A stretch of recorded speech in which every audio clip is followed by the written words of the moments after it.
Povo de Deus, Provérbios capítulo 23, logo no começo, está falando para que quando você se assentar a comer com um governador, né, atenta para que está diante de ti, né?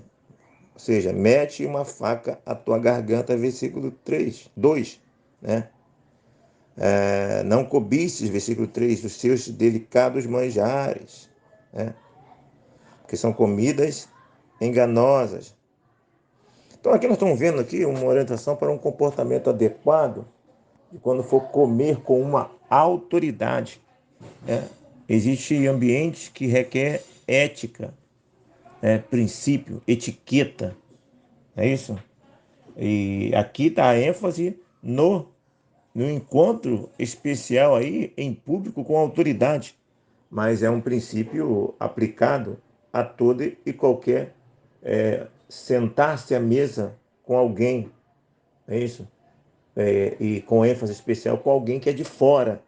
Se for um governador, uma autoridade, a preocupação é maior, mas se deve tomar todo cuidado para ter o mínimo de ética, né, de etiqueta, de comportamento adequado ao sentar para se alimentar.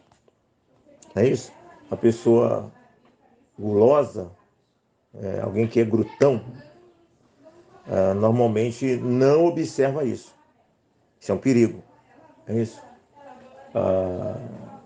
O mau comportamento na, na, na rua, isso é coisa de criança.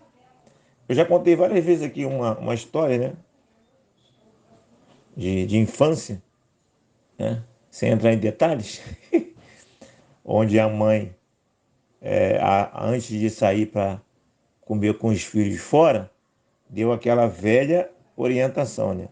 Ó, não peça nada, é isso? Não pega nada, e depois que comer, que tem que falar? Obrigado, ok? E se oferecer de novo, não aceite, agradeça. E aí, lá no final do almoço, quando já tinha todo mundo comido, vem a anfitriã e faz a pergunta básica, né? E aí, gostaram?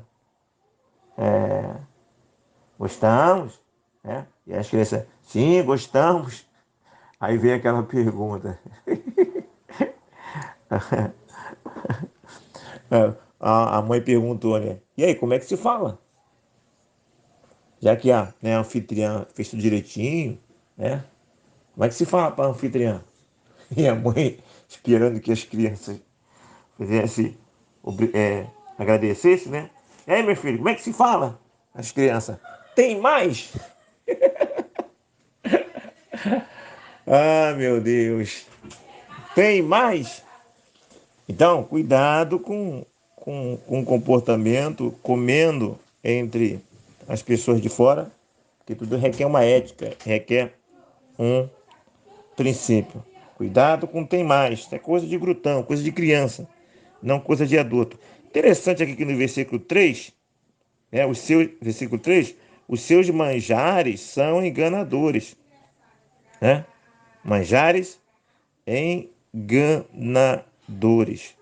Ou seja, a comida, meus irmãos, ela pode ser algo de ferramenta de engodo, né? Ah, uma comida, ela pode ser usada para te levar a uma queda.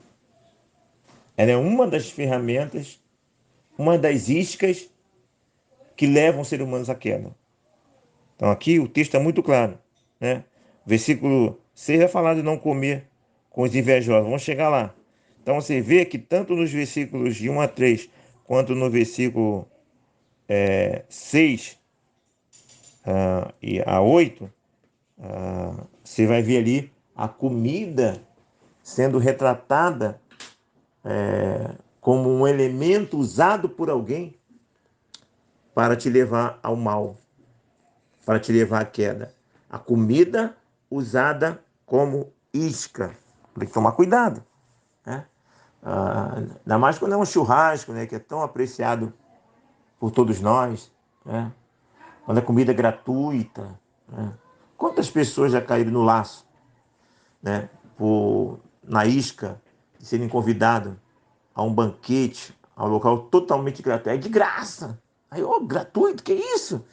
E aí, na verdade, por trás daquele de graça ali, tem um laço. Então, cuidado, comportamentos adequados ao comer fora é a mensagem principal aqui do texto. E também uma advertência de que não só é uma questão de tomar cuidado como se comportar, se ligue que a comida pode ser um convite de laço para você. Ok? 5. Porventura fitarás os olhos naquilo que não é nada? Pois certamente a riqueza fará para si asas. Assim, na verdade é o 4 e 5, né? Não te fatigues para seres rico, né? Muitas pessoas muito focadas em riqueza, ansiosas, sabe? Obcecadas, tem que ficar rico, eu quero ficar rico. É isso? 1 Timóteo 6, 9 e 10 fala que ai daqueles que querem ficar rico, há uma advertência àqueles que querem ficar rico. Hebreus 3 e 5 nos orienta a buscar ter uma vida moderada, né? Ou seja, nem rico. Tem um texto de Provérbios que fala sobre isso, né? Acho que vai chegar nele ainda, né? Não quero ser. Acho que até Lemuel que fala isso, ou os outros autores de Provérbios. Eu não quero ficar nem rico nem pobre. Me dá o suficiente. Esse é o ideal, né? Ter o suficiente para viver, né? Se tiver de ficar rico, vai ficar rico. Não é problema nem ficar rico. A questão é aquela obsessão por riqueza. Isso é um problema sério. Nesse texto de 1 Timóteo, capítulo 6, versículo 9 e 10, nós temos aqui um princípio do porquê, um dos princípios do porquê que o cristão não joga na loteria, né? Não joga em Mega Sena, não joga nesses jogos onde prometem riquezas, não é isso? Prometem riqueza. Por quê? Qual é a motivação que leva uma pessoa a jogar na loteria? Nós temos que avaliar a motivação. Por que alguém quer jogar na loteria? Ora, a resposta é óbvia. Quem joga em loteria tem o desejo de ficar rico. Quer ficar rico. Isso é laço. Isso é ruim, né? Se tiver de ficar rico, vai ser com trabalho. Você vai trabalhar, você vai investir, vai ser algo natural. Agora, quando aquilo é um alvo obcecado, é complicado, né? A Bíblia orienta para você não ter esse alvo. Você trabalhar, né? Investir, ter a sua prosperidade. Se tiver de ficar rico, vai ser uma consequência natural. Esse é o ideal de vida, esse é um princípio cristão, ok? Mas cuidado com isso. 6, né? Não coma o pão do invejoso, nem cobice dos teus delicados manjares. Aqui é a ideia de você se preocupar com o que eu falei. A comida pode ser um laço para você. Tá? Cuidado com os convites de fartura, gratuito, né? Com as vantagens. Isso pode ser um laço. Versículo 9: Não fales aos ouvidos do insensato, porque desprezarás a sabedoria das tuas palavras. Não removam os marcos antigos. Versículo 9, por enquanto. Não falar aos ouvidos insensatos é aquela velha história de que você encontra uma pessoa que ela é muito questionadora, questiona tudo, te procura, mas ela não está te procurando para aprender. Ela está te procurando para te testar. Ela está te procurando não porque ela quer aprender, ela quer mostrar a soberba dela. Ela quer te vencer no argumento. Ela quer mostrar que você está errado. Não são pessoas buscando conhecimento. Não são pessoas dadas ao debate, mas abertas para progredir. Que uma coisa é aquela que é dada à conversa, é dada ao debate, está aberta para debater, está aberta para dialogar, mas com interesse de aprendizado. Há aquelas pessoas, na verdade, que estão abertas para o debate só simplesmente para tentar derrubar, elas não estão abertas para rever os seus conceitos. Essas pessoas são as pessoas insensatas. A Bíblia fala de não jogar pérolas aos porcos. Ok? São pessoas que são fechadas, né, à mudança. São corações como é que se fala? Intransigentes. Tem outra palavra que ele encontra aqui, são corações de dura cerviz. Essa é a expressão que eu quero falar. Parece até que o Provérbio 29 fala sobre isso, né? Cadê? Ó, 29. O homem que muitas vezes repreendido endurece a cerviz, será quebrantado de repente, sem que haja cura. Tem pessoas que não há mais cura para ela. Porque ela se fechou tanto, ela é tão insensata, que ela chega um momento que o coração vira pedra. Já era. Não adianta perder tempo com essa pessoa. Então procure perceber se a pessoa está querendo aprender, está aberto, ou na verdade só está querendo debater, tem um prazer de tentar derrubar, tem um prazer do debate, simplesmente pelo debate. Ok? Cuidado com isso. E não removas os marcos antigos, já falamos. O provérbio repete, né? Versículo 10. O provérbio repete muito algumas questões. Né? Você não remover o limite do seu terreno. É isso? Então é um roubo. Quando a pessoa tem um determinado terreno e ela estica a metragem do seu terreno, ela está roubando o terreno do outro. E fazendo uma aplicação hoje, algumas pessoas, como eu falei no capítulo anterior, elas aplicam isso aos princípios doutrinários apostólicos, que não devem ser removidos. E como eu falei anteriormente, há muitas pessoas, na verdade, que usam como argumento que o seu ensino é apostólico e que aquele ensino não pode ser removido, aquele princípio bíblico não pode ser removido, e quando é bíblico e quando é apostólico não pode ser removido mesmo, mas há muitas coisas aí que, na verdade, é costume, é ensino humano, e usa-se o princípio de que aquilo não pode ser removido. Né? Ou seja, usam até esse versículo aplicando assim, né? Que pode ser aplicado, desde que aplicado de maneira correta. Mas originalmente o texto está falando de terreno, de demarcação de terra. Ok? 12.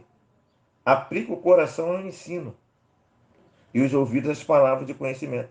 Ei, jovem, adolescente, ei, meu irmão, minha irmã, é aplicar o coração ao ensino, não é aplicar o coração à rede social.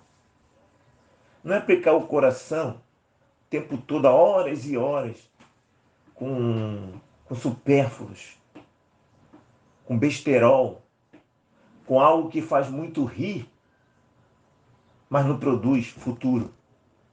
Cuidado, aplique ao ensino. Brinque, rie, use as redes sociais de maneira moderada, né? Mas, pelas estatísticas que nós temos, nossa geração gasta de 5 a 6, 7 horas por dia, no geral, com besteira, com passatempo, fazendo o outro ficar rico, porque essa audiência gera dinheiro para quem produz a audiência, né? E na verdade para a pessoa mesmo não produz nada. Só alegria momentânea, que não vai dar um futuro. Ok? 13. Não retire da criança a disciplina. Nós já aprendemos o Provérbios, 13 e 14 no caso. O Provérbio fala para se disciplinar com moderação. Então é errado o discurso de que não se deve bater. E também é errado o bater em excesso. Tudo com moderação é o que a Bíblia nos ensina. Ok? 17.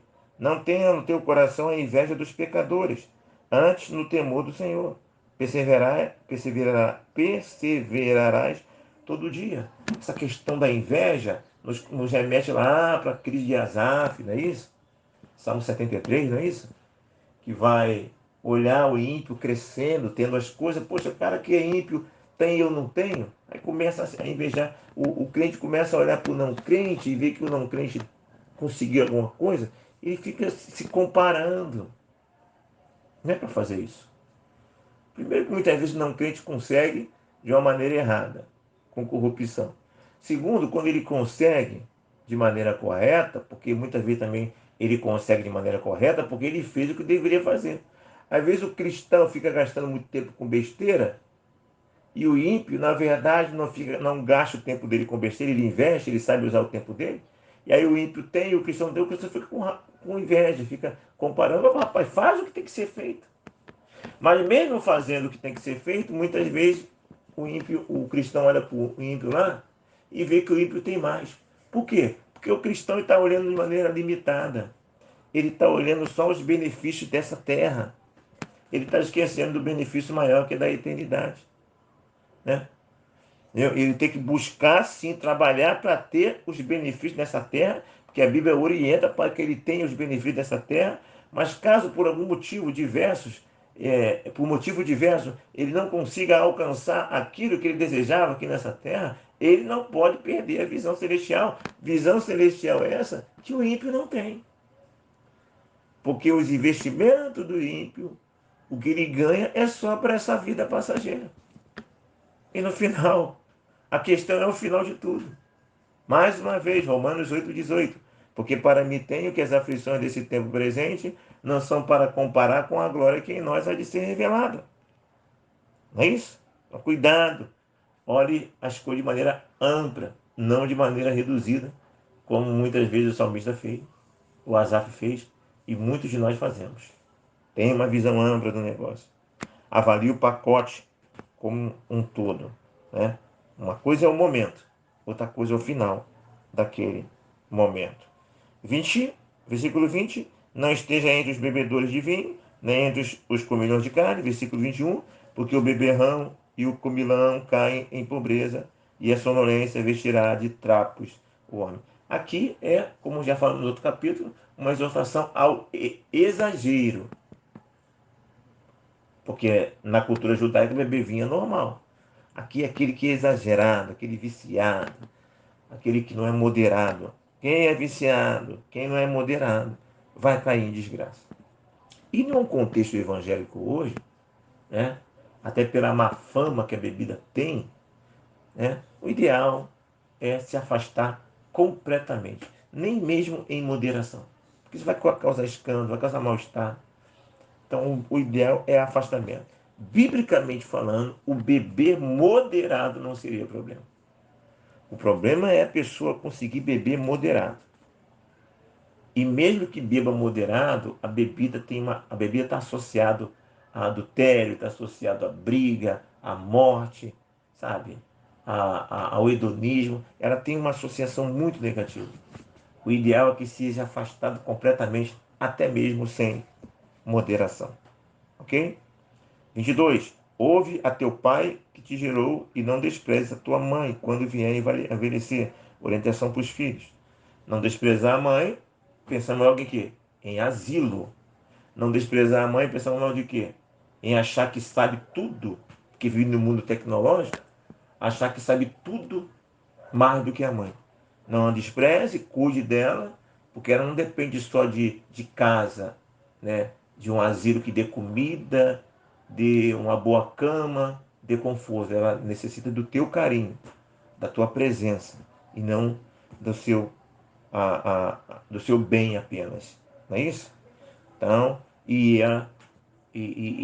tenha certeza que pela experiência de vida ela tem a te ensinar também. 23. Compra a verdade, não a vendas. Compra a sabedoria compre a sabedoria, a instrução e o entendimento. Aqui há um conceito para você comprar essas coisas. O que você tem comprado?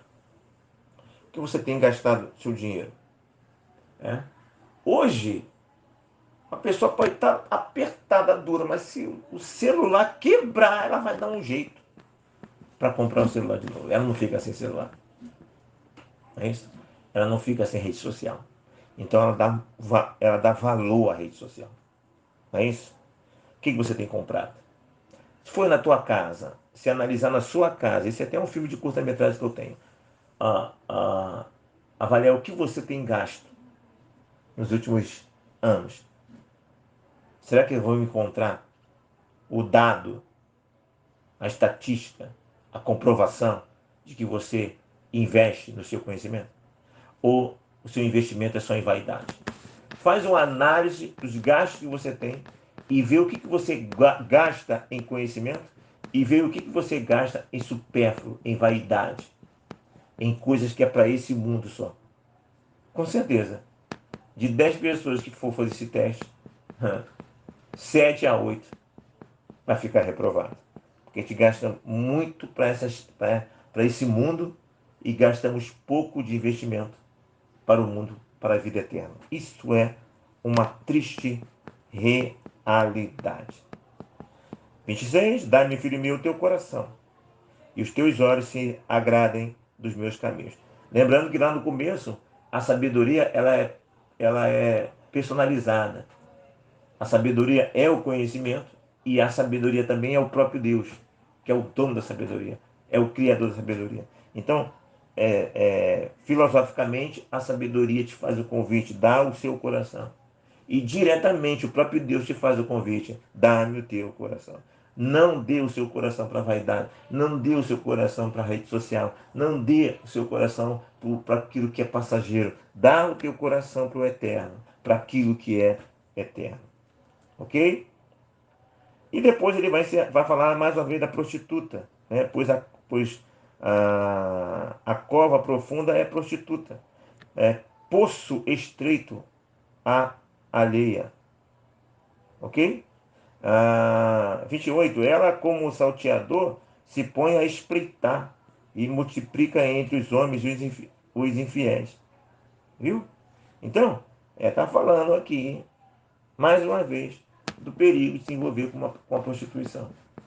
Lembra da mulher prostituta? Lembra do convite da mulher da sabedoria e o convite da prostituta? E há hoje projetos de lei, pessoas lutando para que a prática da prostituição seja reconhecida como algo profissional, com carteira assinada e tudo. E quem advoga, quem luta por isso, diz que está lutando para dar dignidade à mulher. Olha só. Então, meu irmão, só que a palavra de Deus fala o quê? Foge disso. Isso é laço.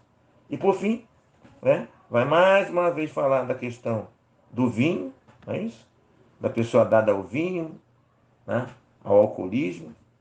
E o que isso vai produzir na vida dele? Desde o versículo 29 ao final 35.